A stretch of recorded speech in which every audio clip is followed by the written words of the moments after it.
Air force के विमानों के माध्यम से ऑक्सीजन की आपूर्ति करने में सहयोग लिया। ऑक्सीजन आज हमारे पास प्रचुर मात्रा में है, लेकिन भविष्य की संभावनाओं को ध्यान में रख करके फ्यूचर में कभी ऐसी स्थिति ना आने पाए कि हमें ट्रेन से या प्लेन से ऑक्सीजन मंगवानी पड़े। हर जनपद को ऑक्सीजन आपूर्ति के लिए आत्मनिर्भर बनाने की दिशा में एक प्रयास प्रारंभ हुआ और कानपुर मंडल में 30 ऑक्सीजन प्लांट वर्तमान में हम लोग लगाने जा रहे हैं। मेडिकल कॉलेजेस में, डिस्ट्रिक्ट हॉस्पिटल में, CSCs में। इसमें हमारे माननीय सांसद, माननीय विधायकों ने भी योगदान किया है और वे लोग निरंतर इस पूरे अभियान में टीम का हिस्सा बनकर के इस कार्यक्रम में जनता जनार्दन की सेवा करने के लिए पूरी समर्पित भाव के साथ कार्य कर रहे हैं।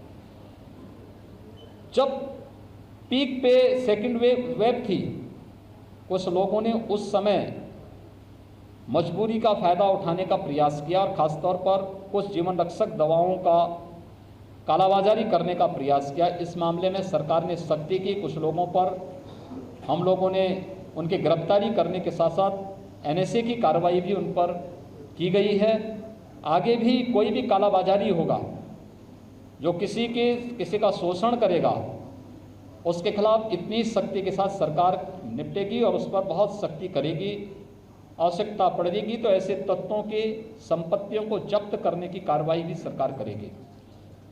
हमारी कोरोना के खिलाफ इस लड़ाई को मजबूती से आगे बढ़ाने के लिए हम लोगों ने जहां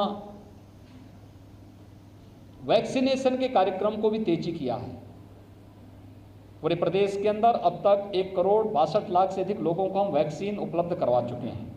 और आज तो इस वैक्सीन का प्रभाव किस रूप में है, याद करिए, जब 16 जनवरी को भारत के अंदर 2 स्वदेशी वैक्सीन को आदरणीय प्रधानमंत्री जी ने लॉन्च किया था और देश के अंदर सुरक्षा कवच के लिए इस वैक्सीन को हर नागरिक के लिए आह्वान किया था। पहले चरण में हेल्थ वर्कर को, दूसरे चरण में कोरोना वॉरियर्स को, तीसरे चरण में 60 साल से ऊपर के लोगों को, चौथे चरण में 45 वर्ष से ऊपर की आयु को, अगले चरण में 18 वर्ष से अधिक की आयु के लोगों के लिए वैक्सीन उपलब्ध कराने की बात की। तो आपने देखा होगा बहुत सारे लोग उस समय वैक्सीन का विरोध करते थे, इसको बीजेपी का वैक्सीन बताते थे, उस समय इसको मोदी जी का वैक्सीन बताते थे।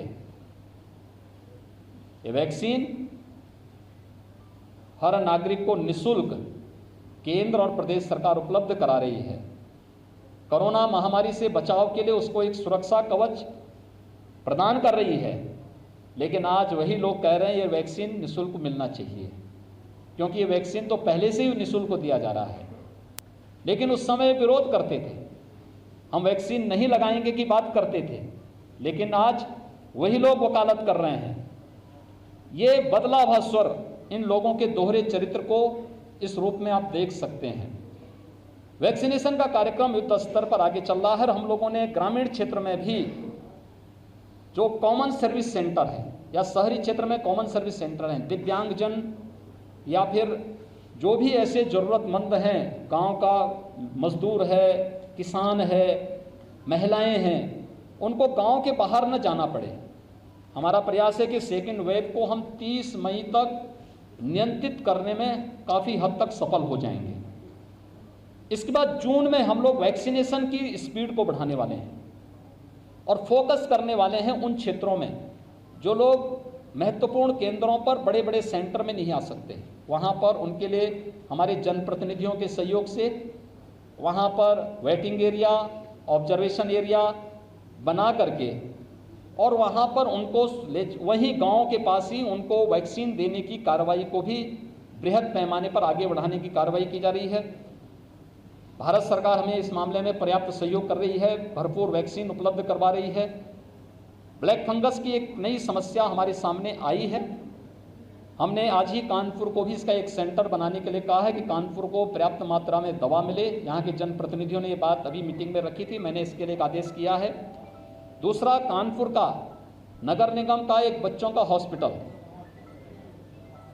पिछले कई वर्षों से बंद हो गया था। मैंने यहाँ के मंडलायुक्त को और जिलाधिकारी को नगर निगम के साथ मिलकर के तो फिर से संचालित करने और उसमें मैन पावर, उसकी मरम्मत, उसके में मैन पावर और जो भी उपकरण आने उसको बनाने और उसको एक बच्चों का अच्छा हॉस्पिटल के रूप में फिर से विकसित करने के लिए यहाँ पर इनको निर्देशित किया है। हमारा प्रयास है कि हम सेकेंड वेव का मुकाबला करते करते थर्ड वेव की भी तैयारी कर सकें। हर मेडिकल कॉलेज को पीडियाट्रिक आईसीयू के 100 बेड्स की तैयारी अभी से करने के लिए वहाँ पे लगभग 100 बेड मेडिकल कॉलेजेस में नीको के होने चाहिए, ऑक्सीजन युक्त तो होने चाहिए। इसकी तैयारी हर मेडिकल कॉलेज करे। 25 से 30 बेड पीकू के पीडियाट्रिक आईसीयू के निर्माण के लिए हर डिस्ट्रिक्ट हॉस्पिटल से कहा गया है और कुछ ग्रामीण क्षेत्र में सीएससी को भी इसकी तैयारी के लिए अभी से अपनी प्लानिंग आगे बढ़ा करके अगले 15 दिनों के अंदर परिणाम प्रशासन उपलब्ध करवाएं। जून में हमारा प्रयास है, जैसे हम लोगों ने 1 मई के बाद फेज वाइज 18 वर्ष से ऊपर के लोगों को वैक्सीन देने की कार्रवाई आगे बढ़ाई, तो हम लोगों ने ये भी व्यवस्था की कि इसी चरण में हम लोगों ने न्यायपालिका और मीडिया को भी प्रदेश के अंदर वैक्सीन देने की कार्रवाई प्रारंभ की।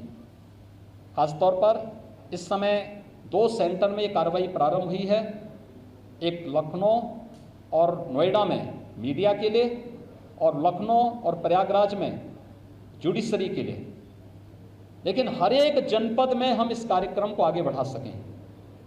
जहाँ पे हमारी डिस्ट्रिक्ट कोर्ट है वहाँ पे न्यायिक अधिकारियों को और उनके परिवार के सदस्यों को भी वैक्सीन उपलब्ध कराया जा सके, इसके लिए हर एक जनपद में स्पेस चिन्हित करना, वेटिंग और ऑब्जर्वेशन के एरिया को चिन्हित करते हुए इस कार्रवाई को आगे बढ़ाना और ऐसे ही मीडिया के लिए भी हर जनपद में एक अलग से सेंटर बनाने, जहाँ पे अगर प्रेस क्लब है, प्रेस क्लब में स्पेस होगा तो प्रेस क्लब में, नहीं तो किसी एक ऐसे सेंटर में जहाँ पर हमें स्पेस मिल सके, वेटिंग और ऑब्जर्वेशन का एरिया मिल सके, वहाँ पर इस कार्रवाई को भी आगे बढ़ाने की कार्रवाई को युद्ध स्तर पर राज्य सरकार आगे बढ़ाने जा रही है।